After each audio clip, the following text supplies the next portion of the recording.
బీజేపీకి డీలిమిటేషన్ పోటు తలనొప్పిగా మారిన త్రిభాషా విధానం చక్రం తిప్పుతున్న డీఎంకే అధినేత స్టాలిన్ జై కొడుతున్న సౌత్ స్టేట్స్ బీమారీ రాష్ట్రాలతో తమకు నష్టమంటున్న దక్షిణాది డీలిమిటేషన్ ద్వారా అవే రాష్ట్రాల్లో సీట్లు పెరిగే అవకాశం ఈ విధానాన్ని తీవ్రంగా వ్యతిరేకిస్తున్నటువంటి దక్షిణాది రాష్ట్రాలంటూ చూస్తాం.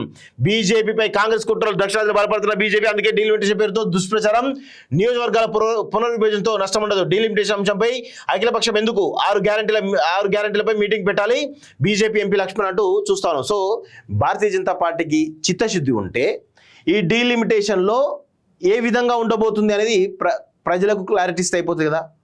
ప్రధాని మోడీ డైరెక్ట్గా వచ్చి చెప్తే అయిపోతుంది కదా, ఇంకేముంటుంది.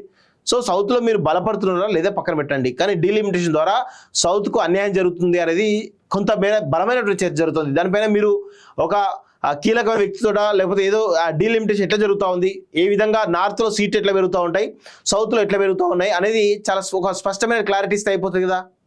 సో స్టాలిన్ లాంటి వాళ్ళు కానీ దక్షిణాదిలో ఉన్నటువంటి సీఎంలు ఎవరైతే ఉన్నారో ఇంత క్లారిటీగా ఉన్నారో అంటే వాళ్ళకు బలమైనటువంటి అనుమానాలు ఉన్నాయి. ఆ అనుమానాలు నివృత్తి చేసేటువంటి ప్రయత్నం చేయండి. ఇవన్నీ పరిమాణాలు ముచ్చట్లేందుకు ఇవన్నీ